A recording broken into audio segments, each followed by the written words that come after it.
अस्सलामुअलैकुम, good morning. आप देख रहे हैं सुबह की सोच और मेरे साथ हैं गजल अशरफ। और मेरे साथ हैं जी हसनैन लियाकत। अस्सलाम वालेकुम, गुड मॉर्निंग, वेलकम टू सुबह की सोच। आप सबको सुबह बखैर। उम्मीद करते हैं कि आप सब ठीक ठाक होंगे और अच्छी अच्छी सुबह का आगाज हुआ। और आज जब मैं आ रही थी तो बारिश भी हो रही थी, थोड़ी थोड़ी सी ये कहाँ पे? कौन से इलाके से आती हैं? ये मैं मरी से तो नहीं आती? नहीं, इस्लामाबाद में भी हुई है और कश्मीर में भी सही तेज बारिश हो रही है और बर्फबारी का भी सिलसिला जारी है। लेकिन इस्लामाबाद में उस तरह से बारिश नहीं हो रही, लेकिन हल्की सी बूंदाबांदी हो रही है। कश्मीर चलते हैं, है ना, एग्जैक्टली चलते हैं। लेकिन अभी तो हमने शो करना है ना, तो शो के बाद चलें। हाँ, शो के बाद। फिर कल का शो नहीं करना आपने? एक दिन का स्टे तो नहीं, कश्मीर कौन सा दूर है यार? नहीं, ऐसा नहीं हो सकता। हम आपको बताएंगे। आज हमारे पास बहुत अच्छी अच्छी कहानियां हैं, स्टोरीज हैं, सेगमेंट हैं। लेकिन सबसे पहले मैं एक अच्छी खबर आप सबको दूं, उन टीचर्स को दूं जो कुछ करना चाहती हैं और आगे बढ़ना चाहती हैं, या फिर अभी इस फील्ड में नहीं आई और आना चाहती हैं। क्योंकि पंजाब एजुकेशन डिपार्टमेंट ने इंटर्नशिप प्रोग्राम जो है वो उसको इंट्रोड्यूस करा दिया है। और जो है 1200 से 1250 से ज़ायद जो है ये इंटर्नशिप प्रोग्राम्स मुतारिफ कराए गए हैं। और इसकी रिक्वायरमेंट्स कुछ खास नहीं हैं, बल्कि सिर्फ ये हैं कि आपके पास मास्टर की डिग्री होनी चाहिए। इसके साथ साथ जो है वो आपकी अच्छी एजुकेशन, मतलब आपकी स्किल्स होनी चाहिए। ये मेन रिक्वायरमेंट है। इसके हवाले से और ज़्यादा कुछ नहीं है। जो भी विलिंग कैंडिडेट हैं वो अप्लाई कर सकते हैं। और जो स्टार्टिंग जो पे रखी गई है, आपको पता है कि इंटर्नशिप प्रोग्राम्स जो होते हैं वो थोड़ी मुद्दत के लिए होते हैं, लेकिन बहुत से आपको जो है वो अपॉर्चुनिटीज दे देते हैं। एग्जैक्टली। तो जो प्राइमरी टीचर्स हैं उनकी जो पे होगी वो 38,000 से स्टार्ट होगी। फिर जो मिडिल हैं उनके लिए 40,000 और जो हायर सेकेंडरी स्कूल की टीचर्स होंगी उनके लिए 45 होगा। और उसके बाद जब आप ये अपना प्रोग्राम कंप्लीट कर लेंगे तो फिर आपको सर्टिफिकेट भी दिया जाएगा। तो ये आपके लिए बहुत अच्छा इनिशिएटिव है, अच्छा कदम है। आगे बढ़ें और इसमें जाकर हिस्सा लें। इसमें इवनिंग शिफ्ट्स भी होंगी? नहीं, टीचर्स के इंटर्नशिप प्रोग्राम है तो स्कूल्स में तो उस तरह से अगर इवनिंग शिफ्ट हो तो मैं और आप भी चलते हैं, टीचिंग हाँ चले जाते हैं, लेकिन फिर वो हमारे लिए मुश्किल हो है। जाएगा ना, डबल काम करना। exactly. चलें जी, आप भी जल्दी से इस इंटर्नशिप प्रोग्राम में अप्लाई कीजिए। और मेरे पास खबर है पाकिस्तानियों के हवाले से, लेकिन अच्छा। जिस तरह इन्होंने प्राइमरी स्कूल या फिर स्कूल टीचर्स के हवाले से दी, तो वो पाकिस्तानी जो इस वक्त हज का, इस साल हज का फरीजा सर अंजाम देंगे। अच्छा। आपको मालूम है कि वो कितनी कुर्बानी देंगे सऊदीया में जाके, कितने पैसों की? कोई गैस तकरीबन कितने होंगे? मैं आपसे पूछ रही हूँ, आप बताइए, कोई गैस कर दीजिए। मतलब फिर भी कितने हो सकते हैं? लाखों में होगी, करोड़ों में होगी, अरबों में होगी, लाखों में। मैं आपको बता रहा हूँ कि आज़मीन हज तकरीबन 2.25 लाख के करीब आज़मीन हज पाकिस्तान की सरजमीन से जाएंगे सऊदीया की सरजमीन पे हज करने के लिए। अच्छा। और जो कुर्बानी की रेशो बताई गई है और जो अमाउंट बताई गई है वो बताई गई है तकरीबन 10 अरब रुपए। अच्छा। 10 अरब रुपए की कुर्बानी देंगे। 9 बिलियन की उन्होंने फिगर दी है। ये 10 अरब रुपया बनता है। अच्छा। जो कि पाकिस्तानी रुपयों में वहाँ पे कुर्बानी दी जाएगी। और that is a big story, जो कि इस वक्त पूरी दुनिया में टॉकिंग टाउन बनी हुई है कि पाकिस्तानी जितने भी आज़मीनी हज होंगे इतने अरब रुपए की कुर्बानी देंगे, वो भी सऊदीया में जाके। अच्छा, तो ये फिर जरूरी हो जाएगा उनके लिए? जरूरी नहीं है, मतलब मेरा ख्याल है पर हेड वो बता रहे थे कि 55,000 रुपये बनता है एक शख्स के ऊपर। वो जब मल्टीप्लाई करते हैं तो एकदम से इतने बड़ा अमाउंट बन जाता है। चलें जी, खैर अब ये खबरें तो अच्छी अच्छी थी, जो इन्फॉर्मेटिव थी, जो आपके साथ शेयर कर ली हैं। आप कुछ और भी इन्फॉर्मेटिव खबरें हैं, सोशल स्टोरीज हैं हमारे पास, वो आपके साथ शेयर करते हैं। और सबसे पहले आपको अच्छी खबर दें कि दुनिया की सर तरीन चोटी सर करने का एजाज़ हासिल कर लिया है पाकिस्तानी कोहपेमा असद अली ने। असद अली मेमन ने एंटार्क्टिका की बुलंद तरीन चोटी माउंट विंसेंट, जो कि 4,892 मीटर उसको सर किया गया है, जो दुनिया की सर्द तरीन चोटी है। कैसे किया होगा, कितना मुश्किल होगा वैसे ये। और ये उनके लिए 7 समिट एक्सपीडिशन मिशन का हिस्सा है, जिसमें वो अब तक 6 चोटियां भी सर कर चुके हैं, बाशमूल माउंट एवरेस्ट। उनका अगला हदफ जो है वो पुंचक जाया चोटी है, जो इस मिशन को मुकम्मल करेगी। असद ने कामयाबी सख्त मेहनत और आज़म पर यकीन रखने वालों के नाम की है। और ये पाकिस्तान के लिए आलमी सतह पर एक बहुत बड़ा एजाज़ भी है। जैसे कि मैंने आपको पहले कहा ना कि कितना मुश्किल होता होगा, और हमारे पास ऐसे केसेस, ऐसी एग्जाम्पल्स मौजूद हैं जो ये चोटियां सर करते हुए दोबारा से नजर भी नहीं आई। अच्छा, जब ये मैं स्टोरी पढ़ रहा था तो मैंने एकदम से फोन किया बिलाल को। मैंने कहा ये क्या स्टोरी लिख दी इसने। अच्छा। कि माउंट एवरेस्ट भी और अंटार्कटिका में। exactly. तो फिर मैंने उसको ऊपर बुलाया, तो जब तक मैंने देखा तो मैंने कहा यार ये तो सर तरीन चोटी है। और ये माउंट एवरेस्ट नहीं है, माउंट विंस है। और सर तरीन चोटी सर करने पे हम असद अली मेमन साहब को एबीएन न्यूज़ के प्लेटफॉर्म से मुबारकबाद पेश करते हैं। आप इसी तरह से पाकिस्तान का नाम रोशन करते रहें। आगे बढ़ते हुए हमने एक स्टोरी शेयर की थी। वो स्टोरी ये थी कि गवादर इंटरनेशनल एयरपोर्ट का इफ्तिताह होगा। और हमने वो डेट भी बताई थी। और ये एक अच्छी खबर है पूरे पाकिस्तान के लिए कि न्यू ग्वादर इंटरनेशनल एयरपोर्ट का इफ्तिताह हो चुका है। वज़ीर दिफा हवाबाजी ख्वाजा आसिफ ने न्यू ग्वादर इंटरनेशनल एयरपोर्ट का इफ्तिताह कर दिया, जिसे पाकिस्तान के दूसरे ग्रीनफील्ड एयरपोर्ट होने का एजाज हासिल है। PIA की पहली परवाज जो कि कराची से रवाना हुई 40 मुसाफिरों के साथ 11:15 पर एयरपोर्ट पर लैंड की गई। इस मौके पर वजीर दिफा ने मुसाफिरों का इस्तकबाल किया। वजीर आला बलोचिस्तान सरफराज बुगटी और सिविल और अस्करी हुकाम भी तकरीब में मौजूद थे। ये एयरपोर्ट सबसे आम इसलिए भी है कि यहाँ पे एयरबस 380 भी लैंड कर सकती है और ये सालाना 4 लाख से ज़ायद मुसाफिरों की सहूलत के लिए हाजिर होगा। और ये जदीद एयरपोर्ट 4300 एकड़ पर मुहित है, जो ना सिर्फ गवादर की तरक्की में अहम किरदार अदा करता है बल्कि पाकिस्तान के आलमी राब्ते में भी संग मिल साबित होता है। एग्जैक्टली, इसमें कोई शक नहीं है कि अब मजीद तरक्कियां भी होंगी। इस हवाले से पहले भी अनाउंसमेंट की जा चुकी है कि PIA के हवाले से भी और भी जहाज जो है वो लाए जा रहे हैं। और हसनैन, आपने ही 1-2 दिन पहले जो है ये कहा था गवादर से रिलेटेड, आपने एक अच्छी बात शेयर की थी खूबसूरती से रिलेटेड। तो अब ये स्टोरी सुनने के बाद और जिस तरह से तरक्कियां हो रही हैं, हमें लगता है कि वहाँ की खूबसूरती में मजीद इजाफा अच्छे दिन आने वाले हैं। एग्जैक्टली।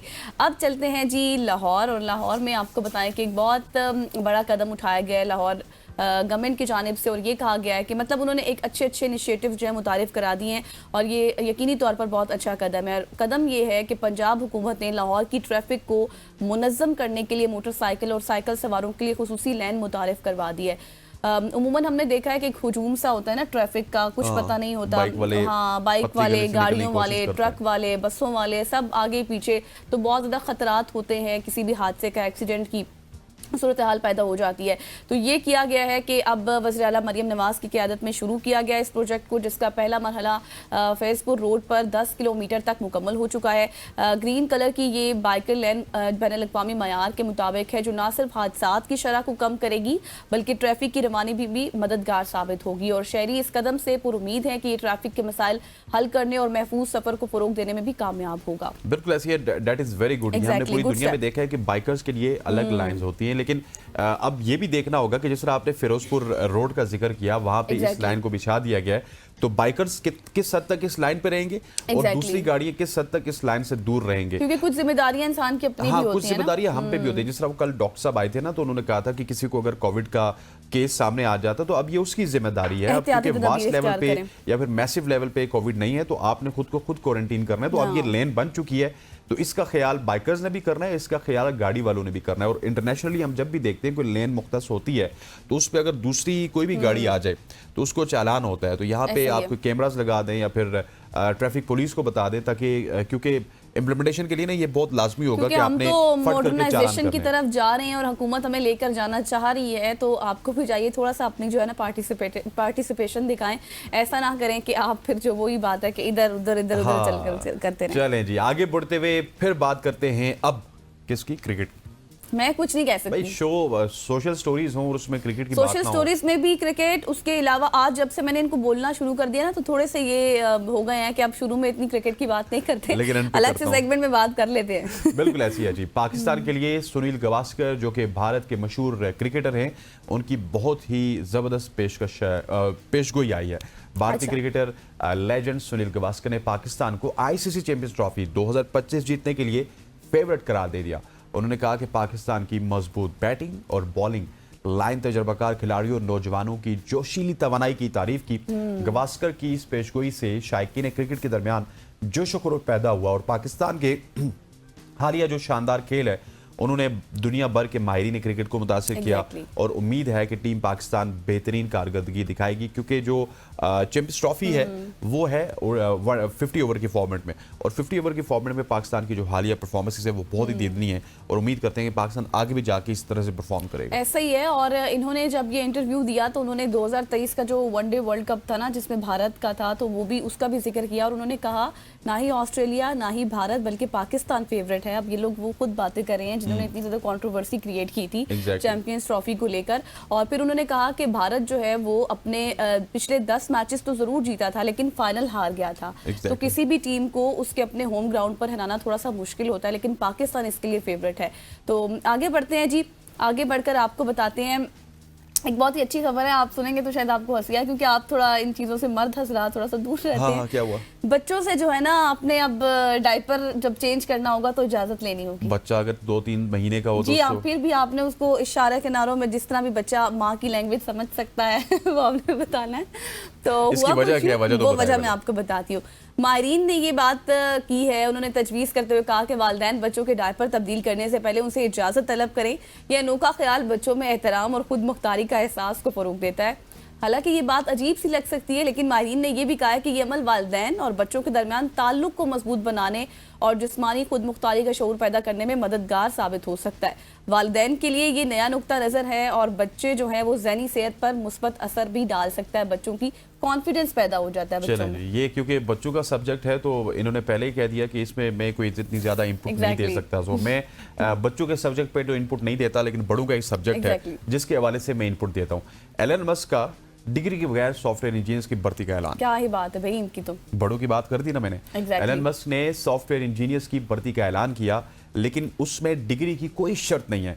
उनके मुताबिक महारत, जज्बा और मसाइल हल करने की सलाहियत सबसे ज्यादा अहम है और ये कदम नौजवानों के लिए एक शानदार मौका फराहम करता है और वो अपनी सलाहियतों के बलबूते पर दुनिया की बेहतरीन कंपनियों में शामिल हो सकेंगे। एलन मस्क ने यह भी कहा कि ये हिकमत अमली टेक्नोलॉजी के शोबे में इनकलाब ला सकती है। और मुझे वो याद आ गया, हमारे एक वज़ीर आला होते थे बलोचिस्तान के, वो कहते थे डिग्री होती है, असली हो या जाली। तो आप एलन मस्क की इस ऑफर के ऐलान के बाद यहाँ पे जाके सीखें, उसके बाद जाली डिग्री बना लें। कोई फॉर्मल डिग्री नेसेसरी नहीं है, आपके अंदर स्किल्स हैं, आप प्रॉब्लम को सॉल्व कर सकते हैं, तो आप इस जॉब के लिए अप्लाई भी कर सकते हैं, आप एलिजिबल हैं। आगे बढ़ते हैं और अब आपको बताएं तो इंसान होते हैं हसनैन, लेकिन आपको पता है कि जानवरों में भी आप सुबह जल्दी उठने की आदत है। हाँ वही ना, मैं यही सोच रहा था कि जब ये स्टोरी में सुबह पढ़ रहा था तो हमें जब अपने वालिदैन उठाते थे तो हम कितना ज्यादा नखरे करते थे। अब हाथियों को जब अपने वालिदैन उठाते हैं, छोटे हाथी को, वो भी नखरे करते हैं, वो भी उनको तंग करते हैं। मैंने आपको हाथियों की इससे पहले भी एक स्टोरी याद होगी, आपको बताई थी। हाथियों को ना वैसे ही इंसानों से बहुत मोहब्बत होती है और उनको लगता है कि भाई हमारे साथ, याद है ना आपको। और मुझे खुद भी वैसे भी हाथी वैसे भी मुझे खुद बहुत पसंद है। तो अब उनके हवाले से एक और ये रिसर्चर्स ने रिसर्च की है जो सामने आई है बोला है कि सुबह उठने का जो है वो शऊर रखते हैं। बच्चों को स्कूल के लिए जगाना वालिदैन के लिए कोई आसान मरहला नहीं होता, जैसे हसनैन ने भी कहा, लेकिन सुबह के वक्त बच्चों को जगाना सिर्फ इंसान का भी तो मसला नहीं, ये जानवरों का भी मसला है।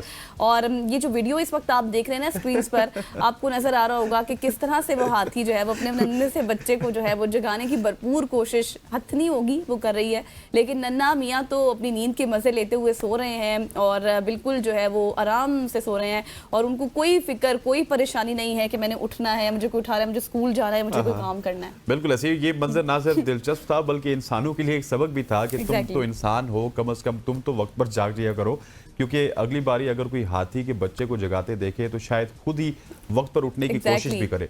ये वीडियो हमारे सुबह जल्दी उठने वाले अज़्म को कितना मजबूत करेगी, ये तो आपके अलार्म पर मुनासिर है। तो अगली बार जब आप अलार्म बजे और आप स्नोज दबाने लगें तो याद रखें कि हाथी के बच्चों को भी सुबह उठना पड़ता है, और वो भी बगैर किसी बहाने के।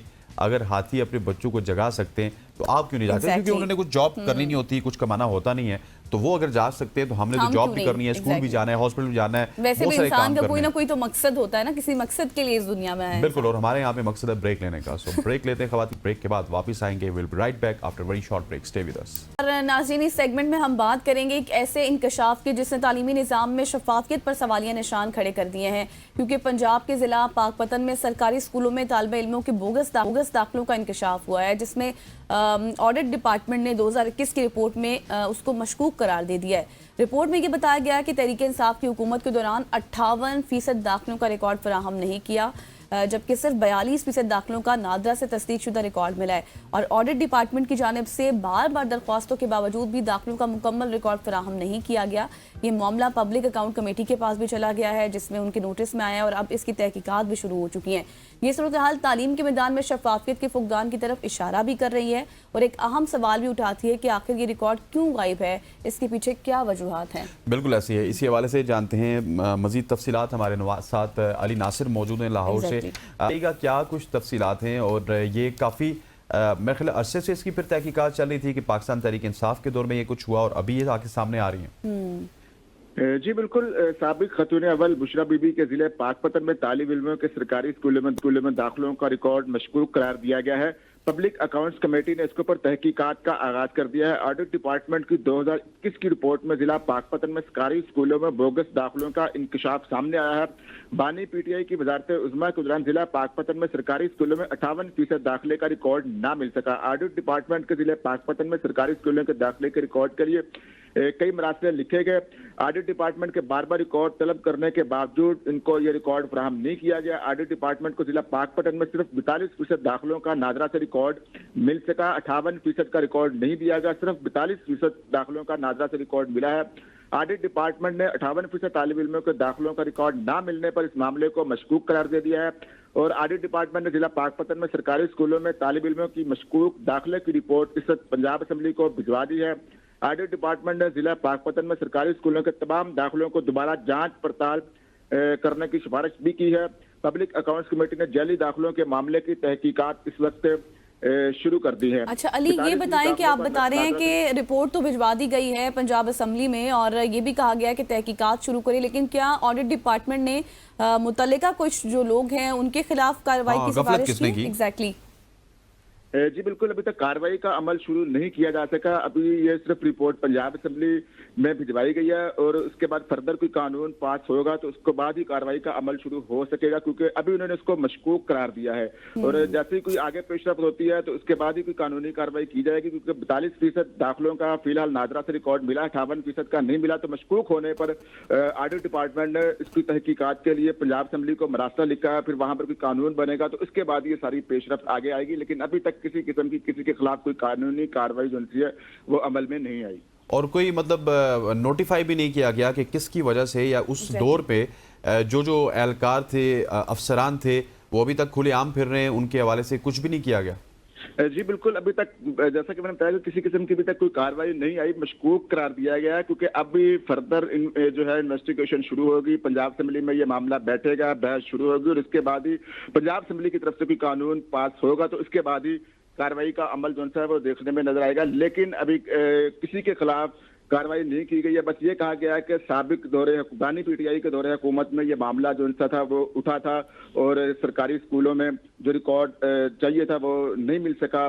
तो ये सारी सूरत हाल ये उस वक्त किया और अब इसके ऊपर कार्रवाई, क्योंकि अगली हुकूमत बन चुकी है तो जाहिर बात है वो कार्रवाई जो है वो पुरानी हुकूमत के ऊपर सर्च आउट करेंगे। लेकिन अभी तक किसी किस्म की कोई कानूनी कार्रवाई किसी के खिलाफ नहीं की गई, सिर्फ मरासला लिखा गया है पंजाब असेंबली को, जिसके बाद इजलास होगा, बैठेंगे मुख्तलिफ MP है, उसके ऊपर जो है कार्रवाई जो है उसके लिए कानून बनेगा तो ये सब सूरतें उसके बाद सामने आएगी। लेकिन कहा यह जा रहा है कि जो पब्लिक अकाउंट्स कमेटी है उन्होंने फिलहाल तहकीकात का आगाज शुरू किया है। अभी किसी के खिलाफ कोई जो है वो कार्रवाई नहीं की गई। 2021 की रिपोर्ट में जिला पाकपतन में सरकारी स्कूलों में बोगस दाखिलों का जो है वो इंकशाफ सामने आया। 58% दाखिला का रिकॉर्ड नहीं मिल सका, 42% का मिला है, जिसके बाद ऑडिट डिपार्टमेंट ने ये मरासला पंजाब असेंबली को लिखा है। ठीक हो गया, thank you so much for joining us. उम्मीद करते हैं कि इसके ऊपर पंजाब असेंबली भी तहकीकात करे और जो भी मुल्जिमान है उनको कैफर तक पहुंचाया जाए, क्योंकि एक बड़ी रेशो है ना। इससे पहले हम यही देखते थे कि कोई भी कैफरे किरदार तक नहीं पहुंचता था, लिटिगेशन पे मामला चले जाते थे। खवातीन और आज़ाद, यहाँ पे वक्त हुआ चाहता है एक शॉर्ट से कमर्शियल ब्रेक का। ब्रेक के बाद आएंगे तो जरा डोनाल्ड ट्रंप साहब के हवाले से बात करेंगे, जो कि कल अमेरिका के प्रेसिडेंट बन चुके हैं एक बार दूसरी मरतबा।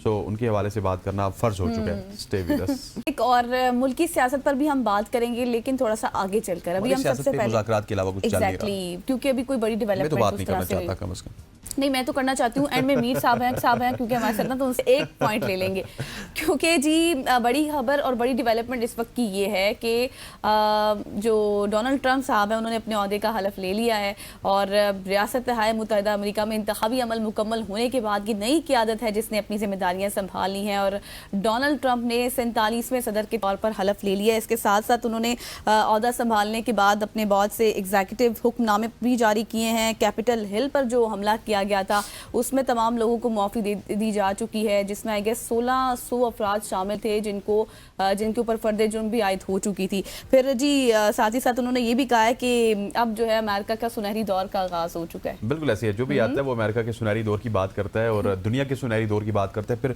मशरिक़ वुस्ता के हवाले से उन्होंने बात की कि मशरिक़ वुस्ता में वो अमन बहाल करेंगे, यूक्रेन जंग का खात्मा करेंगे। वैसे अगर मिडल ईस्ट की बात की जाए तो जंग उससे पहले ही खत्म हो चुकी है, अमन मुआहिदा चल रहा है, 42 दिन का अमन मुआहिदा है।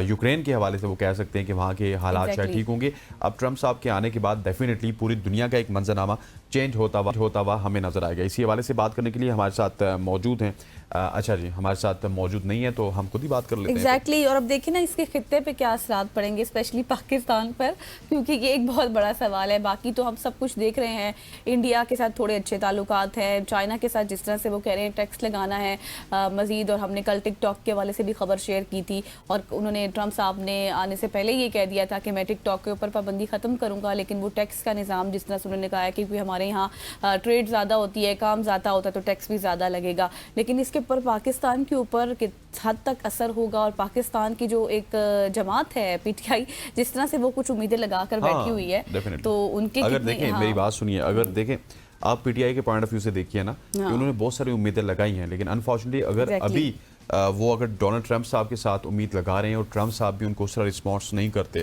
तो देन व्हाट नेक्स्ट ना। कल हमने अली बुखारी साहब से पूछा था, उन्होंने कहा था कि हम एहतजाज की तरफ जाएंगे, धरने की तरफ जाएंगे, लेकिन तमाम तर उम्मीदें अगर बंद हो जाएंगी तो फिर मेरा ख्याल है कि मुश्किल हो जाएगी। उम्मीदें तो वो लगाते हैं। हाँ, और आपको पता है ना कि वो एक बयान भी आया था रिचर्ड ग्रेनेल का, और उन्होंने जिस तरह से कहा था इमरान खान की रिहाई के हवाले से, तो उस वक्त भी ये बातें की जा रही थी कि शायद ये एक इंडिविजुअल सतह पर बयान है, अभी इसके ऊपर थोड़ा सा इसको ज़्यादा सीरियस नहीं लेना चाहिए। लेकिन अब आपको पता है कि ट्रंप आ गए हैं, ओहदे का हलफ भी उठा लिया है, मुज़ाकरात भी थोड़ा सा डेडलॉक है, कोई आगे बड़ी डेवलपमेंट नहीं हो रही, 31 जनवरी की डेडलाइन है। अब ये क्या इस ओहदे का हलफ उठाने का इंतजार किया जा रहा था, फिर कोई डेवलपमेंट होनी थी या फिर और कोई मामलात है? मेरे हिसाब से ना, इससे पहले कि गेस्ट आ जाए हमसे उनसे बात करें, फ़लस्तीन का मसला और इजराइल का मसला हमसे ज़्यादा इंपॉर्टेंट है, यूक्रेन की जंग हमसे ज़्यादा इंपॉर्टेंट है, लेकिन पाकिस्तान से भी ज़्यादा और इन 3 मसलों से ज़्यादा इंपॉर्टेंट है अमेरिका के इंटरनल मामलात। वहाँ पे जो इकोनॉमी के मामलात हैं ना वो बिल्कुल अच्छे नहीं हैं। हम कर्जे की बात करते हैं ना, पाकिस्तान ने इतना कर्जा ले लिया, हम इतने बिलियन डॉलर्स के मकरूज हैं, अमेरिका इस वक्त ट्रिलियन डॉलर्स का मकरूज है, और सबसे ज्यादा कर्जा उन्होंने वापस देना है चाइना को, जिसके साथ उनकी जंग भी चल रही है, सब मोरिये भी उन्हीं के साथ कर रहे हैं, कर्ज भी वहाँ से ले रहे हैं, सो उनके अपने हालात भी बहुत ज़्यादा ख़राब हैं। वो सबसे पहले तो मेरा ख्याल है कि अमेरिका की जो इकोनॉमिकल सिचुएशंस हैं, इकोनॉमी है, उसको देखेंगे, उसके बाद ही वो दुनिया की तरफ जाएंगे। जाहिर है जब आपके इंटरनली मामलात नहीं दुरुस्त होंगे, बेहतर होंगे, तो आप फिर दूसरे ममालिक में जाकर क्या मुदाखलत करेंगे। और जैसे मैंने आपको पहले कहा था ना कि ट्रंप ने अपने बयान में पहले ही कह दिया कि सुनहरी दौर का आगाज़ हो चुका है। अब सुनहरी दौर तो है, क्योंकि बहुत सी जंग बंदियों के हवाले से भी बातें की जा रही थी, लेकिन अब लेट्स सी कि कितना इंपॉर्टेंट होता है, सबसे पहले वो कौन सी जंग खत्म कराते हैं। जिस तरह से हमने देखा कि 21 के बाद जो फ़लस्तीन में, जो गज़ा में जंग बंदी हुई है, उसका पहला मरहला शुरू हो गया है, लेकिन ये भी देखना इंपॉर्टेंट है कि ये कब तक जो है वो जारी रहेगा और क्या अपने मुआहदे से मुकर जाएगा इसराइल, क्योंकि सपोर्ट तो आपको पता है अमेरिका की अभी तक मेरा ख्याल है गजल थोड़ा सा पॉजिटिविटी इस वजह से भी है कि इजरायली जो हैं वो यरगमाली छोड़ें, फ़लस्तीनियों को छोड़ें, यहाँ पे जश्न बनाया जा रहा है, फिर फ़लस्तीनी इजरायली यरगमाली को छोड़ें, उसके अलावा आपने देखा होगा एक बड़ी तादाद थी जो कि एक्सचेंज भी हुई, और उसके साथ साथ जो इमदाद है वो भी जारी है गजा में। सो गजा की जो पट्टी है जिसमें 1.5 साल से जंग थी, वो लोग खाने पीने से महरूम थे, अपने घरों से महरूम थे, उनके लिए वो इमदाद मेरा ख्याल बहुत ज़्यादा माने रखती है। एग्जैक्टली देखिए ना, एक हमने बहुत दफ़ा डिस्कस किया, बहुत से सेगमेंट्स भी किए, लेकिन आपको पता है कि वो जो मंजर और जो वो कैफियत जो है उसको हम उस तरह से अपने अल्फाजों में भी बयान नहीं कर सकते। जो लोग वहाँ पर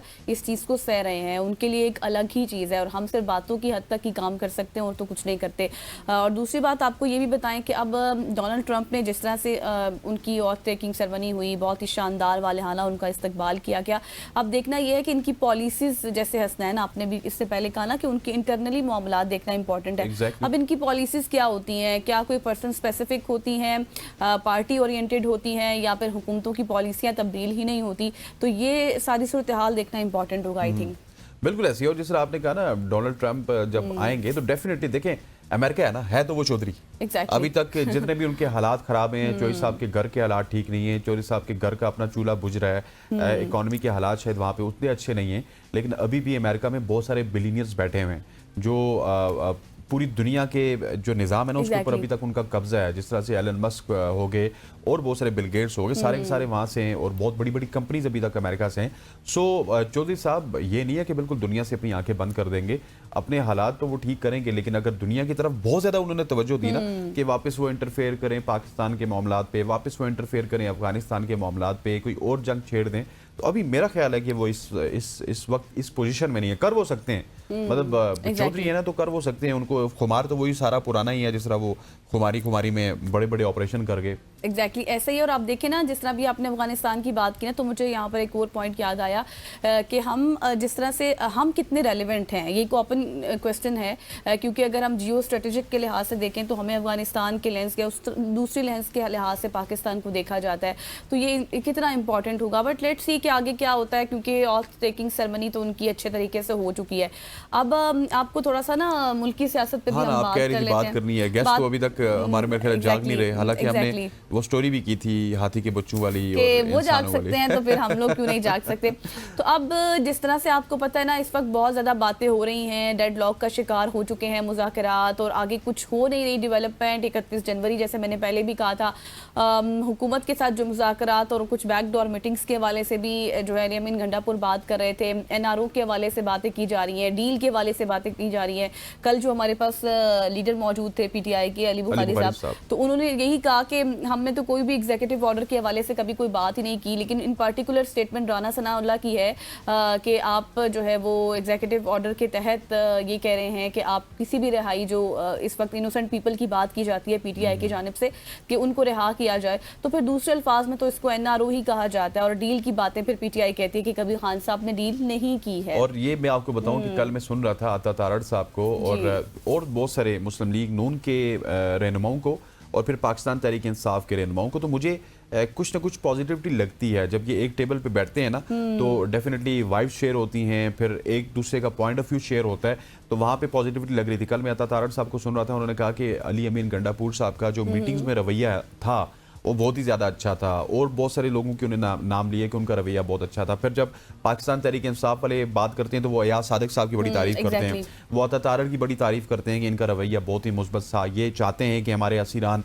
जेल में से रिहा हो, ये चाहते हैं कि हमारी मुलाकात इमरान खान के साथ हो। तो मिल बैठने से कम ये होता है कि आप बयानबाजी की तरफ नहीं जाते, आप एक दूसरे को अंडरस्टैंड करते हैं। ऐसा ही, और एक मामला शुरू हो गया ना, एक वे फॉरवर्ड हमें नजर आया कि बातचीत से कुछ ना कुछ तो निकलेगा, लेकिन अब पॉजिटिविटी तो नजर आ रही है, लेकिन इसका एक दूसरा एस्पेक्ट ये भी है कि इनसे कुछ हमें हासिल वसूल भी होगा या नहीं। और दूसरी बात आपको ये भी बता दें कि जिस तरह से पाकिस्तान तहरीक इंसाफ हमें तो कुछ भी नहीं होना, ना इससे पहले कभी हुआ और ना अब होगा। और आपको ये भी बता दें कि जिस तरह से हम कल भी डिस्कस कर रहे थे 190 मिलियन पाउंड वाला जो फैसला था ना, उस हवाले से आपको पता है हसन, इससे पहले इद्दत का फैसला आया, फिर उसके बाद साइफर 1 का फैसला आया, तोशा खाना का फैसला आया, और फिर एक पॉलिटिकल नैरेटिव बनाया गया। बहुत फैसला आया, लेकिन यहाँ पे ब्रेक का फैसला आया। चलिए जी, ब्रेक का वक्त हो गया, यहाँ पे वक्त वो चाहता है एक शॉर्ट सी ब्रेक, शॉर्ट सी नहीं बल्कि लंबी सी ब्रेक का, न्यूज ब्रेक का। We will take a break, we will right back after very short break. आज हमारे सेगमेंट में एक ऐसी कहानी है जो माँ और बेटे के अज़्म और कामयाबी का एक जीता जागता नमूना है। डॉक्टर रफिया नाज, जिन्होंने ना सिर्फ अपनी मेहनत से PhD डिग्री हासिल की बल्कि अपने बेटे अब्दुल रहीम के साथ एक ही यूनिवर्सिटी से एक ही वक्त में डिग्रियां मुकम्मल की। माँ ने PhD की डिग्री और बेटे ने LLB की डिग्री एक ही साथ हासिल की। 2019 उनके बेटे अब्दुल रहीम ने लॉ डिपार्टमेंट में दाखिला लिया, तो उसी दौरान डॉक्टर रफिया नाज ने भी इस यूनिवर्सिटी से PhD शुरू कर दी, और जुलाई 2024 को रफिया डॉक्टर ने PhD का डिफेंस भी दिया, और दूसरी जानिब इसी माह उनके बेटे अब्दुल रहीम का LLB का रिजल्ट आया, और फिर सितंबर 2024 में माँ और बेटे ने एक साथ एक ही यूनिवर्सिटी से डिग्रियां हासिल की। एक माँ का अपने बेटे के साथ तालीमी सफ़र का ये हसीन लम्हा बेहद हौसला अफजा और हमें ये सिखाता है कि तालीम के सफ़र में कोई उम्र रुकावट नहीं बननी चाहिए। हिम्मत और लगन से इंसान हर ख्वाब को हकीकत बना सकता है। डॉक्टर रफिया नाज ने ना सिर्फ अपनी PhD की डिग्री मुकम्मल की बल्कि अपनी इस कामयाबी को भी एक ख़ास बना दिया। आइए इनके इस सफर के हवाले से उन्हीं से जानते हैं। जी हाँ, डॉक्टर रफिया नाज साहिबा हमारे साथ मौजूद हैं। डॉक्टर साहिबा, अस्सलाम वालेकुम and a very good you, thank you for joining us. सबसे पहले तो ये बताएं कैसा सफर था अपने बच्चे के साथ, और वक्त बाय वक्त जिस तरह टाइम टू टाइम आपने डिग्री हासिल की है, फिर आपके बेटे का भी रिजल्ट आता रहा, तो कैसा सफर था आपका? वालेकुम अस्सलाम और बहुत शुक्रिया आपका। मुझे ज़ाहिर है ये एक बहुत हसीन और बड़े खूबसूरत लम्हात थे कि आपने अपने ख्वाब, आप और आपके बेटों ने साइमल्टेनियसली अपने ख्वाबों को अचीव किया। तो डेफिनेटली ये मेरे लिए बड़ी प्राउड मोमेंट थी, खुशी की बात थी। और मैं मुझे ऐसा लगता है कि जैसे ये नॉर्मल एक रूटीन की बात है, लेकिन जब इस तरह आप सारे लोग मुझसे बात कर रहे हैं तो मुझे लगा कि I did a marvellous job, मैंने एग्जैक्टली। कोई खास कर लिया है। तो थैंक यू आप सारों का भी। अरे डॉक्टर साहब, आपकी मेरे ख्याल है तालीमी सफर में कोई गैप भी आया, इसी वजह से अब्दुल रहीम के साथ साथ आपने फिर यूनिवर्सिटी में एडमिशन लिया?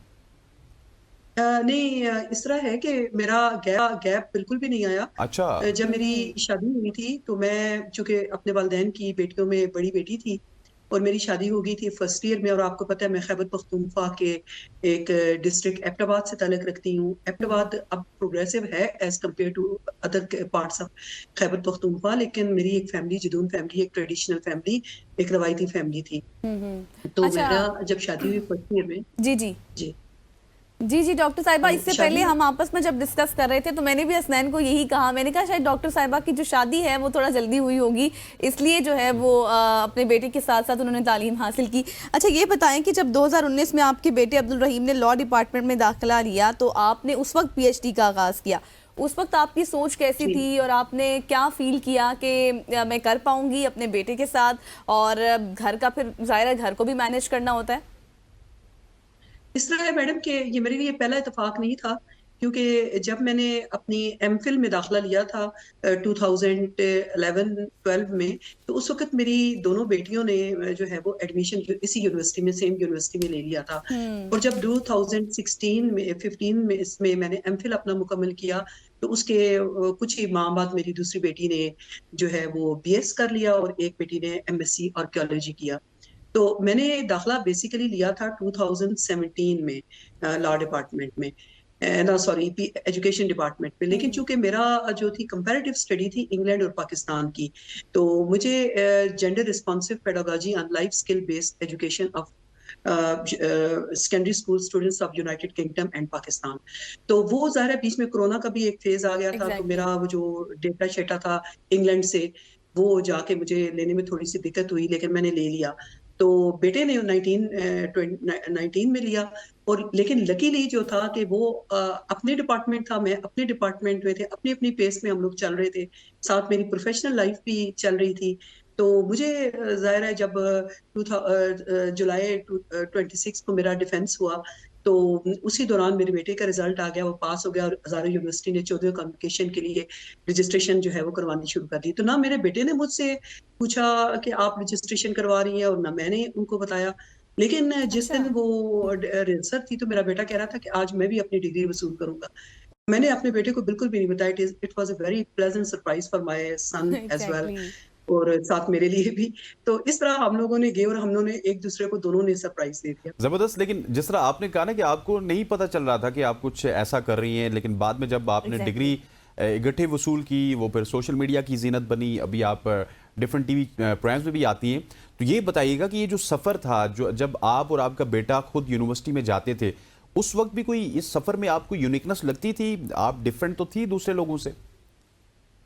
जी, यूनिकनेस तो बिल्कुल थी, क्योंकि एक रवायती माहौल से, एक रवायती जगह से, और फिर मैंने चूंकि ब्रिटिश काउंसिल के एक प्रोजेक्ट को भी लीड किया था 2008 से ऑनवर्ड, कनेक्टिंग क्लासरूम प्रोजेक्ट, तो उस वो भी साथ चल रहा था। तो उसमें जब मैं यूके के में थी, यानी एक्सचेंज प्रोग्राम में गए हुए थे, तो वहां पे अक्सर बच्चे मुझसे पूछते थे केपी के बारे में, उनकी अजीबोगरीब किस्म की मिसकंसेप्शंस थे। तो फिर वहीं पे मुझे उन्होंने एज ए इंडिपेंडेंट रिसर्चर भी मदऊ किया, और अपने स्कूलों में लेक्चर्स के लिए भी फेलोशिप दी।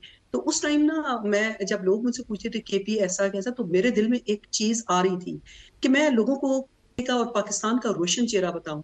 और मैं अपने आप को समझती हूँ कि मतलब मैं आप ब्राइट फेस हूँ केपी का, और यूनिकनेस तो थी ही, क्योंकि जब सब लोग जो थे फैशन और ब्रांड्स और इन चीज़ों की बातें, मेरी जैसे एज की खवातीन और हमारे सर्कल की खवातीन उन चीज़ों में मसरूफ थी, और मैं अपने डेटा कंपाइल करने, इधर उधर करने, और अच्छा ये पीएचडी तो कर रही थी, लेकिन इसके साथ भी मैंने यूनिकनेस मेरी थी, क्योंकि मैंने 5 मास्टर्स भी किए हैं इसी अपने फैमिली लाइफ के साथ। और हर दफ़ा मेरी किसी ना किसी अचीवमेंट में मेरे बच्चियां जो हैं वो मेरे साथ होते थे, कभी मेरी बहन का। तो मेरी बहनें अक्सर मुझे हंसते हुए कहती थी, आपके तो बस हम आपको तो मुबारकबाद दे दे के थक गए हैं, तो आपने अब और क्या करना है। तो अब मेरी अम्मी एग्जैक्टली मुझे कहती है कि बस अब कुछ और रह गया। मैंने कहा, मेरी पोस्ट ऑक रह गया। सही, वैसे यकीनी तौर पर इट्स अ बिग अचीवमेंट, लेकिन डॉक्टर साहिबा, you are an example in front of all ladies, all girls जो अपनी स्टडी छोड़ देती हैं इस वजह से कि उनकी शादियां हो जाएंगी या फिर और बहुत से मसाइल होते हैं या फिर शादियां हो जाती हैं। फर्स्ट ईयर में एग्जैक्टली तकरीबन इनकी 18-19 साल उम्र हुई होगी। एग्जैक्टली, लेकिन उसके बावजूद आपने जिस तरह से अपनी स्टडी को रखा, अपने घर को रखा, बाकी मामलात आपने, आप क्या मैसेज देंगी उन तमाम लड़कियों को जो रुकावट बना लेती हैं शादियों को भी या फिर दीगर मसाइल को भी? देखिए, मैं उन तमाम लड़कियों को ये कहती हूँ कि आप लोगों ने अपने अज़ाइम अपनी, क्योंकि आप खुद अपनी एक यूनिक आप लोगों की पर्सनैलिटी है। आप लोग सारी चीज़ें ये, क्योंकि अल्लाह ताला का एक कानून है, अल्लाह ताला का एक निज़ाम है, एक फितरती उनके साथ हम चल रहे हैं। ये हमारी ज़िंदगी का हिस्सा है। और मैं समझती हूँ कि आइडियल एज ही हमारे इस वक़्त जो है बच्चियों की 18-19 साल है। लेकिन शादी के बाद आप ये कह देना कि बस मेरी तो शादी हो गई है। तो शादी होने का ये मतलब नहीं है कि हमने कोई भी नहीं करना। मैं लोगों को और बच्चियों को अक्सर ये मैसेज मुख्तलिफ जगहों पे जाके देती हूँ। एक अशार की ज़बान में ही मैं को अपनी जी, जी। बात वो करूँगी कि बड़े लोगों में हम छोटों के सर ऊँचे नहीं होते, कि गमलों में जो शजर उगते हैं वो ऊँचे नहीं होते। हमें भी सरबुलंदी की तमन्ना तंग करती है, मगर हम दूसरों को रोंद कर ऊँचा नहीं ऊंचा होते। नहीं पर होता। शिकस्ता हैं मगर चिड़ियों से कह देना, उड़ान ऊँची होती है पर ऊँचे नहीं होते। वाह वाह तो वाह। बच्चियाँ सब कर सकती हैं, हर काम कर डॉक्टर साहब, सकती हैं और करना शॉर्टली एक चाहिए बात भी। बताइएगा कि फैमिली सपोर्ट का भी लाजमी होता है ना। आपके जो लाइफ पार्टनर होते जी, हैं वो भी आपको सपोर्ट करते जी। हैं। बाज़ औक़ात ये आर्गुमेंट बड़ा रेलेवेंट भी होता है कि जब बच्चियाँ किसी दूसरे घर में जाती हैं तो उनको उस तरह से सपोर्ट भी नहीं मिलता, ना ससुराल की जानिब से ना ऐसे ही ही अपने पार्टनर की जानिब से।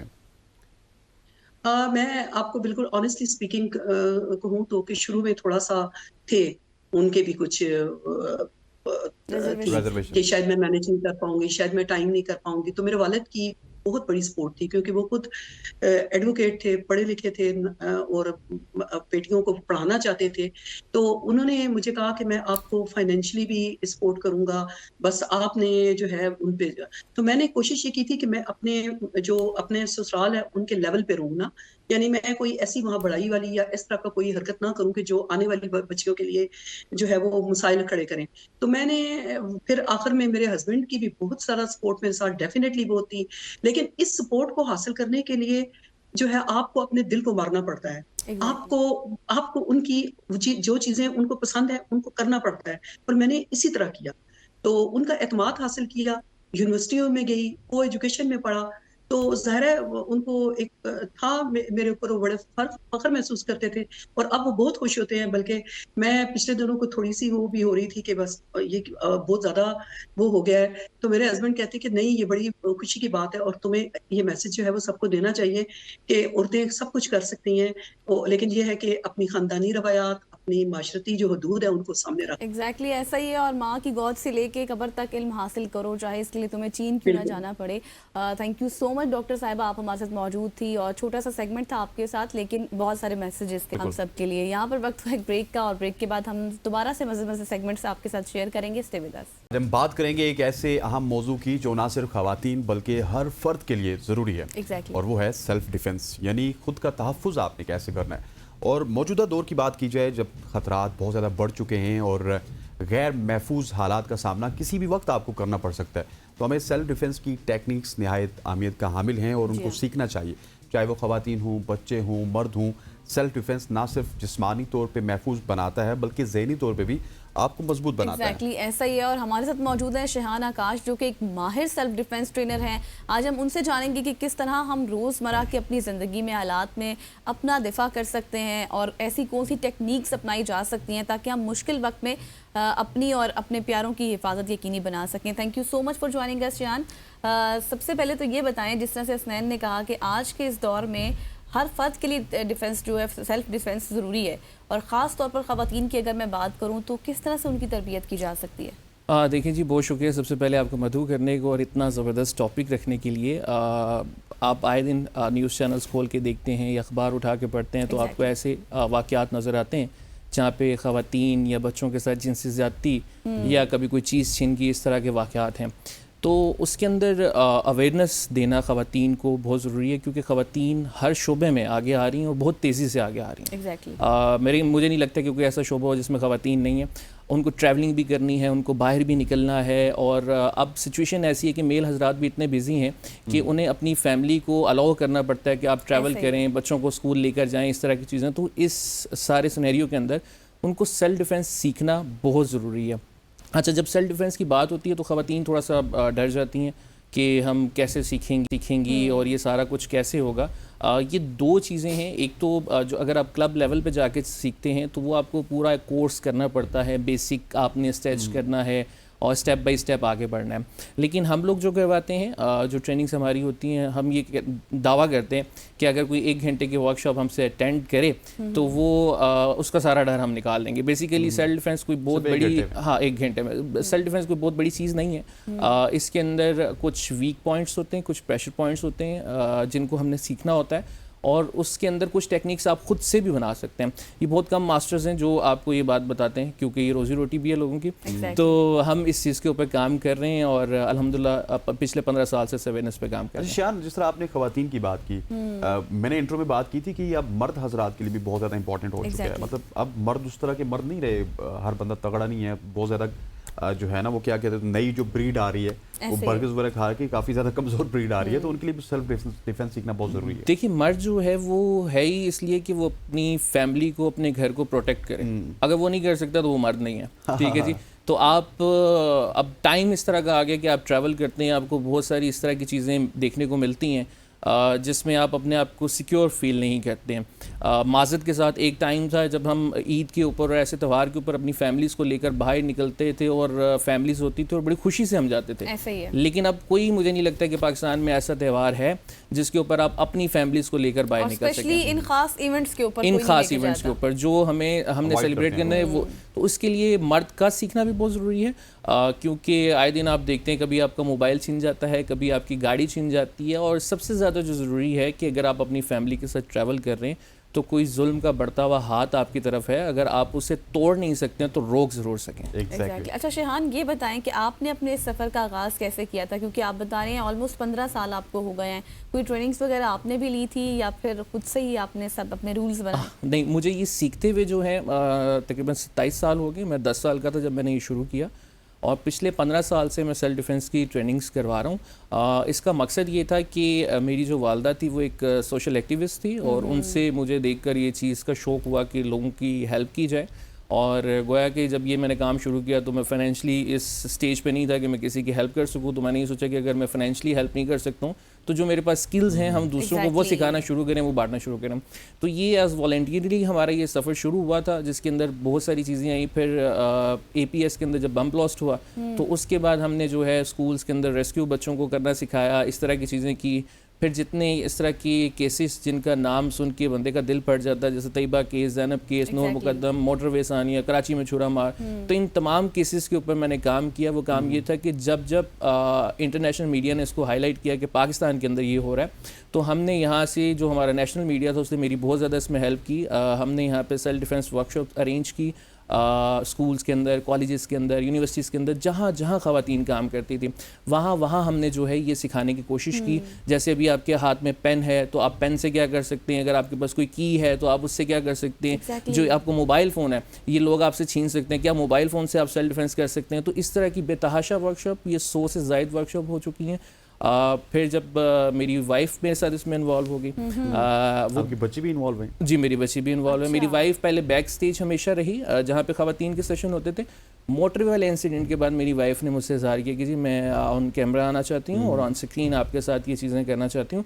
मैं भी अपनी बहनों को, बेटियों को जो है इसमें सर्व करना चाहती हूँ, हेल्प करना चाहती हूँ। आपके लिए वो कैसा मोमेंट था जब आपकी वाइफ ने आपसे खुद कहा कि मैं कुछ करना चाहती हूँ, ऑन एयर आना चाहती हूँ, मदद करना चाहती हूँ? देखिए, मेरे लिए ये बड़ा प्राउड मोमेंट है। वो इस वजह से कि मैं अक्सर ये बात कहता हूँ और इसके ऊपर मैं बहुत ज़्यादा ज़ोर डालता हूँ कि आपकी ज़िंदगी का जो भी मेल हजरात हैं, कुछ पता नहीं है कि आप कब तक हैं, ठीक है। और अगर आप अपनी फ़ीमेल्स को इतना अख्तियार नहीं देंगे, इतना स्ट्रॉन्ग नहीं बनाएंगे, चाहे वो आपकी बहन है, बेटी है, बीवी है, माँ है, कोई भी है, तो आपके मरने के बाद या आपके लाइफ से जाने के बाद लोग वो उसे नोच खाएंगे। तो उसके लिए मेल हजरात को ये चाहिए कि वो अपनी फ़ीमेल्स को ये चीज़ सिखाएं। तो मैं कोशिश करता था, फोर्स नहीं करता था, लेकिन क्योंकि उन्होंने कोई क्लब लेवल पे कराटे नहीं सीखे हैं, सिर्फ सेल्फ डिफेंस की ट्रेनिंग मुझसे ली है और वो करवाती हैं। और फिर मेरी बेटी जो है वो 4 साल की थी, तो वो उसमें 11 22 ने उनको इनवाइट किया, उन्होंने कुछ स्कूल्स के अंदर जाके गुड टच और बैड टच के ऊपर सेशंस दिए।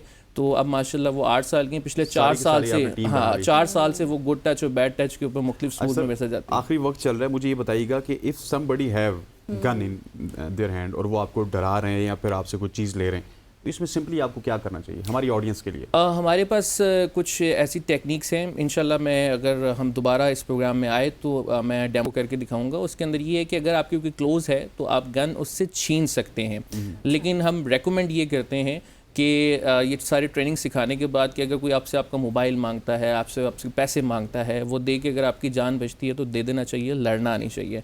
लड़ना आपने किस सूरत में, जब आपको पता हो कि आपकी जान चली जाएगी या आपके साथ कोई फीमेल है उसकी इज्जत का मसला है, तो वहाँ पे या मर जाओ या मार दो। Okay okay. Thank you so much Shehan, आप हमारे साथ मौजूद थे और बहुत ज़्यादा इंस्पायरिंग सेशन था आपके साथ, और उम्मीद करते हैं और हम खुद भी चाहेंगे कि आपके साथ मजीद भी सेशंस होते रहें, ट्रेनिंग मिले। एग्जैक्टली, ताकि आप हमें जो टेक्निक्स हैं वो बताएं कि असल में किस तरह से अपना डिफेंस किया जा सकता है। बात करेंगे एक ऐसे मौजू के ऊपर जो ना सिर्फ हमारी ज़ाहिरी खूबसूरती बल्कि मजमूई सेहत से भी जुड़ा हुआ है। प्लास्टिक सर्जरी, वजन कम करने के मुख्तलिफ तरीके, लाइपोसेक्शन और हेयर ट्रांसप्लांट जैसे जमालात के अमल अब आम हो चुके हैं। क्या ये सब तरीके मौसर और महफूज हैं? और वज़न कम करना या फिर खूबसूरती में इजाफा करना क्या वाकई इन सर्जरियों के बगैर मुमकिन नहीं है? ये सब अमल किस हद तक होता है? हाँ जी, ये किस हद तक होता है, ये तमाम तर बातें डिस्कस करेंगे। और आज मैं गेस्ट को अनाउंस करने से पहले नंबर अनाउंस करूंगी 051-8901-008, और दूसरा नंबर भी हमारा स्क्रीन पर इस वक्त आ रहा है 051-242-4946। और इस तमाम तर सूरत हाल पर बात करने के लिए 2624946। हाँ जी, सॉरी, हमारी इस वक्त स्क्रीन पे भी नंबर चल रहे हैं। अगर मुझसे कोई गलती कोताही हो गई तो मुझे माफ़ कीजिएगा, आप स्क्रीन से नंबर देख सकते हैं। और इन तमाम तर मौजूआत पर हमारे साथ मौजूद होंगे बात करने के लिए in studio doctor Ahmed Ali sahab. Thank you for joining us. सबसे पहले तो जिस तरह से हसनैन ने तमाम तर बातें बता दी हैं, वज़न कम करना, प्लास्टिक सर्जरी, फिर लाइपोसेशन, वन बाय वन तमाम चीज़ों पर बात करेंगे। सबसे पहले तो प्लास्टिक सर्जरी की बात करते हैं, किन किन शोबों में इस्तेमाल हो रही है? प्लास्टिक सर्जरी एक बहुत वास्ट फील्ड है। इसमें बेसिकली 2 इसके बेसिक डिवीजन्स हैं। एक रिकन्स्ट्रक्शन आ जाता है, जैसे कि एक्सीडेंट्स के बाद या पैदाइशी कुछ प्रॉब्लम्स हों, जैसे कि क्लेफ्ट पैलेट हो गया, क्लेफ्ट लिप हो गया, या बर्न्स, तो उनकी रिकन्स्ट्रक्शन में और उनको वापस नॉर्मल शेप में लाने के लिए एक तो ये होगी reconstruction. Even blood skin cancers हो गए, ब्रेस्ट कैंसर्स होगी, इनको जब प्रॉपर हम ठीक करते हैं तो वो भी रिकन्स्ट्रक्शन में आ जाती है। फिर दूसरी फील्ड इसकी आ जाती है कॉस्मेटोलॉजी की या कॉस्मेटिक सर्जरी में।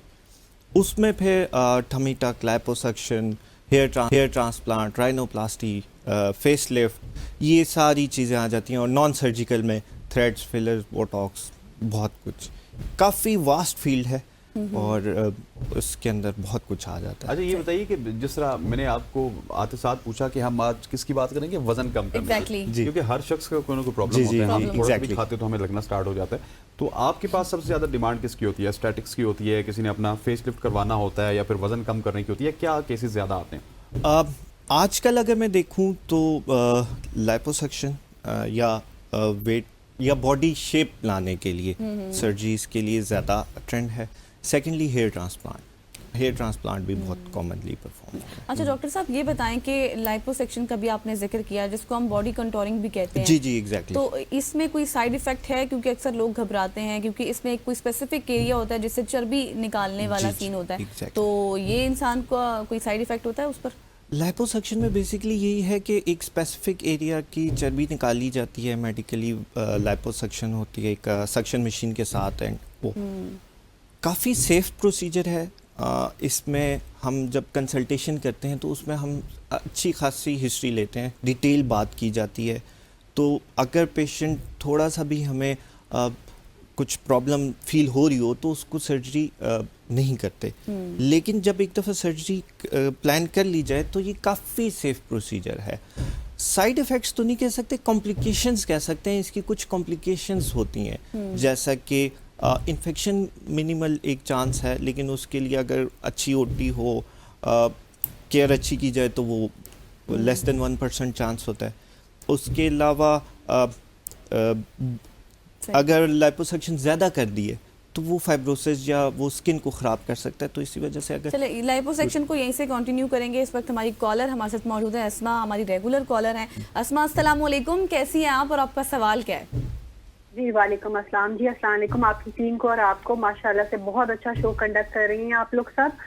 मेरा गजल आज डॉक्टर साहब से एक क्वेश्चन है जी, ये जो लास्ट लाइन आ जाती है जैसे जैसे एजिंग होती है, एज बढ़ रही होती है, तो उसका क्या तरीकाकार है कि वो लास्ट लाइन को हम कम से कम मिनिमम मतलब हो, मगर नेचुरल चीज़ें उसको रोक तो नहीं सकते, मगर थोड़ा उसका कंट्रोल कैसे किया जा सकता है? कुछ अगर फेस लिफ्टिंग एक्सरसाइज बता दें या कुछ टेक्निक बता दीजिए कि जो हम घर में इजीली कर लें, जो लास्ट लाइंस आ जाती हैं।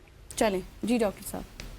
फेस लिफ्टिंग के अलावा सर्जरी बहुत डिफ़िकल्ट क्वेश्चन है बेसिकली कि आप बगैर किसी चीज़ के, ये तो योगा इंस्ट्रक्टर ज़्यादा बेहतर तरीके से बता सकते हैं, क्योंकि लाफ लाइन एक नेचुरल प्रोसेस है। हमारा यहाँ पे एक मसल होता है, जब वो कॉन्ट्रैक्ट करता है और यहाँ पे हमारी स्किन जुड़ी हुई होती है नीचे, तो विद एज वो मसल और फैट का फॉल करना ग्रेविटी के साथ, तो इस वजह से ये लाफ लाइन आती है। I can not tell you about exercises नहीं बता सकता, लेकिन उसके अलावा जो दूसरी चीज़ें हैं, इसमें फिलर्स डल सकते हैं, इसमें बोटॉक्स हो सकता है, डिपेंड करता है पेशेंट टू पेशेंट। और फिर थर्ड जो है एक्सटेंसिव फेस लिफ्ट, तो ये कॉस्टली होता होगा? कॉस्टली होगा। फिलर्स एंड बोटॉक्स जो है वो इतना कॉस्टली नहीं है। यस डेफिनेटली फेस लिफ्ट एक कॉस्टली है, उसका डाउन टाइम भी ज़्यादा है, उसकी केयर भी ज़्यादा है, लेकिन वो फिर फेस लिफ्ट के बारे में कहा जाता है कि 10 to 15 ईयर्स अपनी एज से हम पीछे ले जाते हैं पेशेंट को। मतलब मैं अभी करवाऊंगा तो मैं 10 साल पीछे चला जाऊंगा। वो फेस यंग तो डॉक्टर साहब ये बताएं कि जिस तरह डिफरेंट सर्जरीज की आप इससे पहले बात कर रहे थे, चाहे वो लाइपोसेक्शन हो, प्लास्टिक सर्जरी, तो क्या इनकी खास कोई टाइप्स भी होती है? किस तरह मतलब? टाइप्स मतलब लाइक अगर आप अपने फेस की सर्जरी कराते हैं तो उसमें क्या कॉस्मेटिक्स होगा, अलग से कोई और भी टाइप्स होती हैं सर्जरी कराने के हवाले से या नहीं? नहीं, मतलब ये फॉल बेसिकली प्लास्टिक सर्जरी में आता है। इसमें अब एक सर्जिकल ट्रीटमेंट्स होती हैं, एक नॉन सर्जिकल आ जाती हैं। सर्जरी में ब्लेफरोप्लास्टी, ये आईलेट की जो सर्जरी होती है, लिप लिफ्ट, और ये सारी कॉस्मेटिक, इवन डिम्पल प्लास्टीज और डबल चिन की लाइपोसक्शन, ये सारा कुछ फेस सर्जरी में आ जाता है। मोस्टली या प्रेफरेबली एक प्लास्टिक सर्जन को करना चाहिए, क्योंकि उसकी पीछे से जो ट्रेनिंग है वो स्पेसिफिकली बहुत एक्सटेंसिव ट्रेनिंग होती है, तो प्लास्टिक सर्जरी में ये तो कौन सी टेक्निक्स आपने पूछना था? अच्छा, कौन सी टेक्निक्स यूज़ की जाती हैं, लाइक मतलब कोई 3D पेंटिंग के हवाले से, या फिर अब जो मज़ीद टेक्निक्स नहीं आ चुकी हैं उनका इस्तेमाल होता है सर्जरी में? नहीं, सर्जरी बेसिकली जो पाकिस्तान में ज़्यादातर होती है वो हाथ से की जाती है, हैंड से, स्कैल्पल से और इस तरह। हाँ, डिफरेंट एंडोस्कोपिक चीज़ें यूज़ की जाती हैं, वो फेस लिफ्ट में या ब्रो लिफ्ट, आईब्रो लिफ्ट में यूज़ की जाती हैं। एंडोस्कोप को यूज़ किया जाता है, उसमें ये होता है कि कट बहुत छोटा होता है, कैमरे के ज़रिए एक एंडोस्कोप डाल देते हैं जिसमें कैमरे से हम देख के सर्जरी परफॉर्म करते हैं। डॉक्टर साहब, आखिर में मुझे बताइएगा कि वज़न कम करने के हवाले से आपने बहुत सारी चीज़ें बताई थी, लेकिन इंजेक्शंस की तरफ भी लोग जाते हैं, इंजेक्शंस लगवाते हैं वज़न कम करने के लिए। इंजेक्शंस क्या सूदमंद हैं, लगवाने चाहिए, या फिर उनके साइड इफ़ेक्ट्स भी होते हैं? बेसिकली ओबेसिटी के लिए जब आपका BMI यानी वेट विद हाइट रेशो आपकी बहुत ज़्यादा हो जाए, उसको कहते हैं BMI 30 से अबव चला जाए, ओबेसिटी के लिए फिर FDA USA ने अप्रूव किए हैं कुछ इंजेक्शंस, तो वो यूज़ करते हैं वीकली या डेली के हिसाब से वो यूज़ होते हैं। प्रीटी सेफ, अगर आप प्रॉपर कंसल्टेशन लेके चलें तो सेफ़ होते हैं, लेकिन उनके अपने साइड इफ़ेक्ट्स हैं, नोज़िया, वॉमिटिंग फील करना, हर वक्त ब्लॉटिंग सी फील, लिंग होना, शुगर का लो होना, ये चीज़ें इसमें पॉसिबल हैं। लेकिन आप जब एक प्रॉपर कंसल्टेशन के साथ चलते हैं, डाइट प्लान के साथ चलते हैं, दे आर वेरी इफेक्टिव। लेकिन इन चीज़ों को देखते हैं लॉन्ग टर्म में कोई इफेक्ट्स? लॉन्ग टर्म में, क्योंकि ये अभी नेचुरली कुदरत के साथ छेड़ाछेड़ी है ना जी, एग्जैक्टली वही बताने वाला था कि ये अभी बेसिकली तो ये कुछ ही अर्सा हुआ है, अप्रूव हुए हैं FDA के से, तो long term effect as such तो इतने अपरेंट नहीं है, लेकिन शॉर्ट टर्म में अभी तक कोई भी ऐसी चीज़ नहीं निकली जिसको हम करें। हाँ, थोड़ा सा इसको विद कंसल्टेशन किया जाए ना तो फिर। अच्छा, आखिर थैंक यू सो में मच ये जी। बता दें आप मुझे कि जो आपकी अगर आप प्लास्टिक सर्जरी करा लेते हैं तो उसकी पोस्ट जो आपकी केयर होती है कराने के बाद वो क्या होती है शॉर्टली? डिपेंड करता है कि किस चीज़ की सर्जरी है।